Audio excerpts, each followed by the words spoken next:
Welcome to our video presentation of IGD's new 5-year UK market and channel forecasts. My name's Nick Gladding, and over the next 20 minutes I'll take you through the new numbers and key developments that will shape the opportunities for retailers and suppliers through to 2024. So this is the ground we'll cover. I'll start by talking about our approach to forecasting and the model we use to build the forecasts. I'll reference not just our main forecast, but the high and low growth variants that cover different scenarios in this highly uncertain world. We'll move on to look at the headline numbers themselves for the market and the main channels, and I'll weave in some of our Shopper Vista insight as we go along.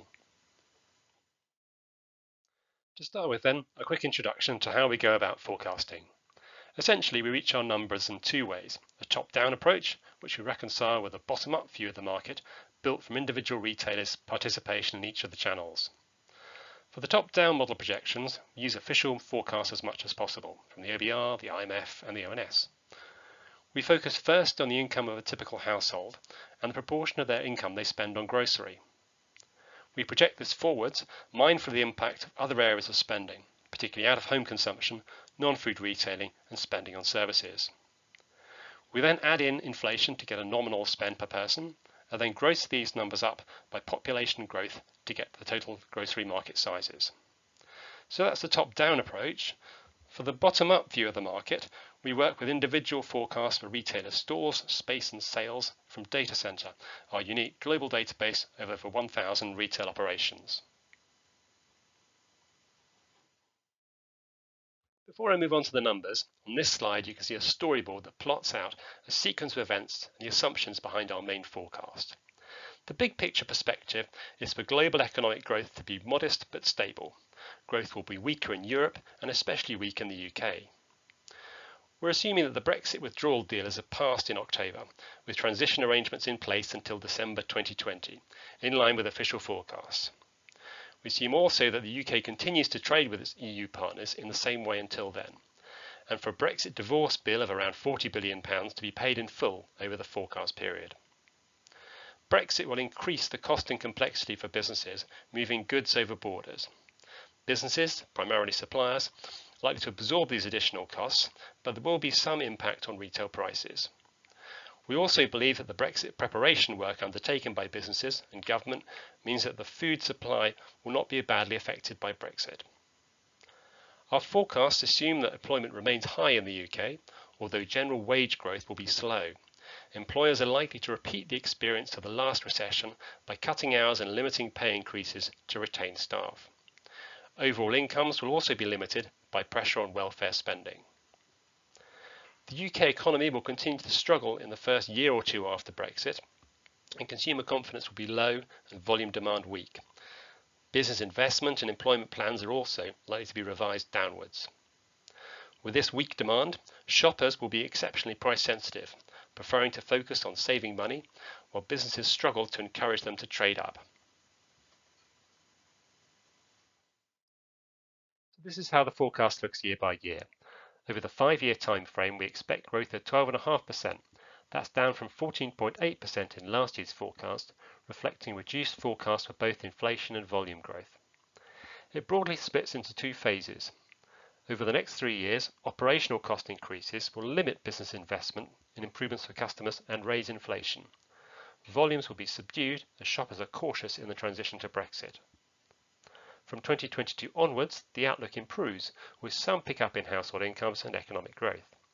There's scope for some shopper trade-up as confidence returns, but many shoppers will remain price-sensitive. At this time, there should also be a pickup in business investment as the UK's new relationship with the EU begins to take shape and new trade deals come into effect. Shoppers' price sensitivity is something that comes across really strongly in our Shopper Vista research. It's mentioned by 88% of shoppers who expect to be worse off in the year ahead. That's up from 82% a year ago. Food prices are more important than energy bills or petrol prices, even though they only make up a small part of most household budgets. This is probably because purchasing is frequent, making grocery bills front of mind and something that shoppers can control. With shoppers' focus on controlling living costs set to continue, low prices and compelling promotions will remain an important influence on what shoppers buy. We also see from our shopper research that people continue to be willing and able to inject more time and effort to save money. For many shoppers, the stigma once associated with finding a bargain is waning, and they're prepared to seek these savings in ever more creative ways. Savvy shopping is not just a domain of the lowest income groups, it's evident right across the income spectrum, although preferred techniques vary. ABC ones are more likely to use a coupon to reduce their shopping bill, while C2DEs and those with large households are more likely to skip a meal to save money. For retailers and suppliers, therefore, there's a clear logic to positioning themselves as shoppers' money-saving ally. So far, I've only talked about the moderate growth scenario, but we've also modelled two alternatives. In the low growth scenario, growth is just 5%. This is a scenario with the UK leaving the EU without a deal. Tariffs are then applied by both the EU and the UK. Relations with the EU are very poor, and the UK struggles to develop alternative trade deals. The pound could be hit, and there would be a spike in inflation in 2020. Normally this would show up in value growth, but with volumes depressed by low wage growth, retail growth stalls. The impact is compounded by very slow population growth and quite possibly emergency budget cuts. In the high growth scenario, we have growth of 18%. In this scenario, the UK does not leave the EU until 2024, so the end of the forecast period. The extra time ensures that the exit is a smooth process, and we leave on the softest of terms. A free trade agreement is agreed on goods and services, and there's free labour movement and so stronger population growth. Altogether, a much more supportive environment for retail growth. We'll now move on to channel growth rates, but before we look at them, I want to share some more of our latest shopper research. On the chart, the blue bars show the channel shoppers claim to use at present, and on the green bars where they'd like to shop in 2 to 3 years, assuming that these types of store are available to them. While there's always a difference in what shoppers claim to do and what they actually do, there are some significant shifts in behaviour. Many more shoppers would like to use food discounters, rising to 8 in 10 compared to the 6 in 10 that currently use them each month. There's also stronger interest in using the online channel and frozen food specialists in future. On the other hand, fewer shoppers say they would use convenience stores in future. This sentiment is linked to the desire by many shoppers to be more planned in their approach to shopping to obtain the best value for money and the widest possible choice of products. So now let's look at the actual channel share forecasts and growth rates. The chart here represents an evolution of trends we've seen for some time. The first point to note is where the growth is coming from. This year, the biggest cash gain comes from the discount channel, nearly £10 billion over 5 years, from food discounters and the variety players building their position in grocery. In 2024, discounters will account for almost £1 in every 6 spent in grocery, up from £1 in every 8 now. Online will achieve the fastest growth in percentage terms, but the cash gain will be less because it's a smaller channel. Convenience also grows faster than average, but at a slower pace than last year's forecast. The increased popularity of these channels inevitably hits larger stores. By 2024, they will only account for half of the market, down from 55% today. Putting a bit more detail on this, here are the growth rates by channel. For hypermarkets, we're expecting sales to decline by just under 1%. We're not expecting any more store openings during this forecast period, and there'll be some downsizing of existing stores, with underused space sold or rented out to concession operators. We'll also see more remodelling of larger stores to make them more relevant to smaller basket shoppers. At 3.1%, our forecast for supermarkets is lower than last year, reflecting very limited store openings, the store closure programme at M&S, and a shift in focus to boosting sales through existing stores. For convenience, we're expecting growth around 17%. After a range of one-off factors boosted 2018 performance ahead of forecast, the channel is projected to return to slower growth with less new space coming into the channel. For discount, we're expecting sales growth around 40%, and growth will be driven by rapid physical expansion. Increased shopper price sensitivity and a growing reputation for product quality will make food discounters more attractive destinations for shoppers. Online, as I said, will be the fastest growing channel, with growth around 44% over the forecast period. The growth rates between retailers will vary significantly. New entrants will drive growth through innovation, while established players will focus more on raising profitability through improvements to efficiency and the shopper experience. The other channel will decline by just under 0.5%. And here we've got a mixed picture with some sales lost from CTNs to convenience stores as they upgrade, but there'll be growth too from food specialists with food service operations. Before we move on, I'd like to flag a brand new IGD event coming up this autumn, IGD Live. IGD Live is a 2-day event that brings together 4 theme events into one major experience at London's Tobacco Dock venue. We'll bring together the best speakers and insight from across the consumer goods industry. 120 speakers presenting 43 content sessions across 7 stages, covering category management, digital commerce, convenience retailing, wholesale and food to go. Confirmed speakers include Jason Terry, the Chief Executive of Tesco UK and Ireland, Ella Mills, Founder and Brand Director of Deliciously Ella, Joe Whitfield, Retail Chief Executive at Co-op, and Adam Grant of Danone, and Julie Bowerman, Chief Digital Customer Officer at Kellogg's. For full details of all the speakers, go to igdlive.com. And so on to the channel trends, and here are 3 trends we see as key to the future of online. Firstly, robotics. As operators focus on raising online profitability, there's increasing interest in automation and robotics. Ocado continues to develop and roll out robotic picking and packing at its fulfillment centres.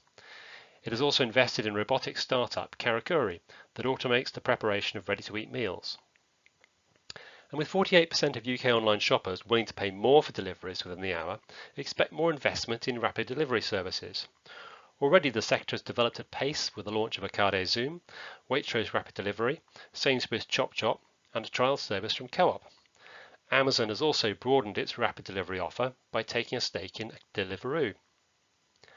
Online growth will also be boosted by new and expanding partnerships. From 2020, following the termination of the sourcing agreement with Waitrose, M&S will be able to sell its full range online through its new joint venture with Ocado. Morrisons is deepening its relationship with Amazon, and online retailers will also work more closely with physical retailers to improve convenience, following the recent Co-op, John Lewis, and Amazon Next tie-ups. In the discount sector, the launch of Jack's has added a third player to the food discount segment with a distinctive focus on UK sourcing and a pledge to be the cheapest food retailer in town. While only 10 to 15 stores are planned initially, it has the potential for expansion, with lines also now being introduced to Tesco stores. The collapse of Poundworld has also unlocked sites for other operators, including new chains such as One Below. And as both Aldi and Lidl expand their footprints in the southeast, we anticipate further format evolution to maximise opportunities in the sites available. Aldi's trial of a local banner in Balham is a good example, in a space half the size of a typical store and carrying a reduced range. Similarly, variety discounter B&M is also opening smaller format B&M Express stores as it expands its network. And shoppers increasingly see Aldi and Lidl as supermarkets rather than discounters, following advances in the quality and sophistication of products. Softer retail touches are being used to enhance this further and engage with shoppers. Social media channels offer a high impact, low cost route to engagement for variety discounters. This is helping to amplify excitement with new products, a major footfall driver for the channel. In the convenience channel, we see a number of importance as key to driving the 17% growth we're expecting. To optimise the potential of diverse sites, corporate retailers are investing to flex their convenience formats, using data to create sophisticated segmentations of range and function by location. A good example is Sainsbury's, which through a major data-led project is now able to tailor 85% of its convenience store ranges on a location-by-location basis. There's also growing sophistication in food-to-go concepts. Led by symbol operators above all, retailers are implementing a growing range of brands to build capability and credibility in the food-to-go arena. With a focus on fresh and in-store preparation, this is enabling retailers to create eat and drink now destinations above and beyond traditional pre-packed and food-to-go ranges. And we're also seeing a transformation of private label capability. New ownership and new supply deals are bringing national retailers into direct involvements into wider elements of convenience. And in so doing, they're raising the standards in private label, especially in chilled and fresh categories. This is improving the competitive prospects for more traditional retailers, enabling them to better meet the expectations of modern shoppers. For large stores, the focus is very much on reinvention and renewal. One way of doing this is to invest in food service and food to go. Many retailers are testing new partnerships with food service specialists. While not all will succeed, this strategy can be a win-win for both parties. Retailers can give shoppers an extra reason to visit, and food service operators can gain sites away from costly town centre locations and gain access to new high footfall sites. Making stores easier to shop is another priority. Key here are initiatives to simplify stores and make the shopping process faster and more efficient. For instance, by simplifying choices in store through range rationalization and rethinking category adjacencies. Making the checkout as frictionless as possible, for instance through new payment apps, is another priority. Retailers are also developing new footfall drivers to create unique points of difference. Examples include Sainsbury's new beauty departments and wellness aisles, Asda's parcel collection towers, and use of digital to support an improved George offer. Relevant and inspiring concessions are also key for generating footfall and adding value to the shopping experience. Brands have become a more important differentiator for supermarkets. While most large retailers have reduced the number of lines they carry, the development of long-term partnerships with retained suppliers is creating more opportunities for better merchandising, developing exclusive lines, and improving engagement with shoppers. Morrison's success with local sourcing demonstrates that niche products can also be an important draw for shoppers. Not only do they help provide a unique reason to choose that store, but they also help to strengthen seasonal messaging and the connection with local communities. They can help also to support activity around healthy eating. Retailers are also continuing to step up activity to encourage more sustainable consumption. Plastic-free produce is a focus with trials underway at M&S, Morrison's, Sainsbury's, Tesco and Waitrose. Expect further initiatives to follow, particularly around non-recyclable packaging and reverse vending machines. And so to wrap up, a reminder of our main messages. The growth forecast for the next 5 years is 12.5%. That's less than the 14.8% in the old forecast, with inflation and volume growth both lower. In terms of the channels, discount will be the fastest growing in terms of cash growth, contributing to 40% of the increase in the market value. Online will remain the fastest growing channel in percentage terms, and for convenience we're expecting slower growth, but it will still outperform the market. For large stores, they will only account for half of the market in 2024, that's down from 55% in 2019. Finally, here's where to turn for more insight. Subscribers to Retail Analysis can find the full Channel Opportunities Report, complete with more channel insight, year-by-year growth rates, volume and inflation forecasts, and non-food forecasts. If you also subscribe to Shopper Vista, you'll find UK Channel Opportunities, the Shopper View, a counterpart report that looks at planned channel usage of shoppers, motivations for shopping in different channels, and the drivers for shopping. It's one of 5 new reports covering all aspects of multi-channel shopping. And lastly, we have Data Center, a versatile database for subscribers to Retail Analysis that provides detailed channel data for almost 1,000 retailers worldwide. Okay, so that brings me to the end of today's webinar. If you do have any follow-up questions or would like to know more about how IGD can help your business, do feel free to contact me. Thank you for listening.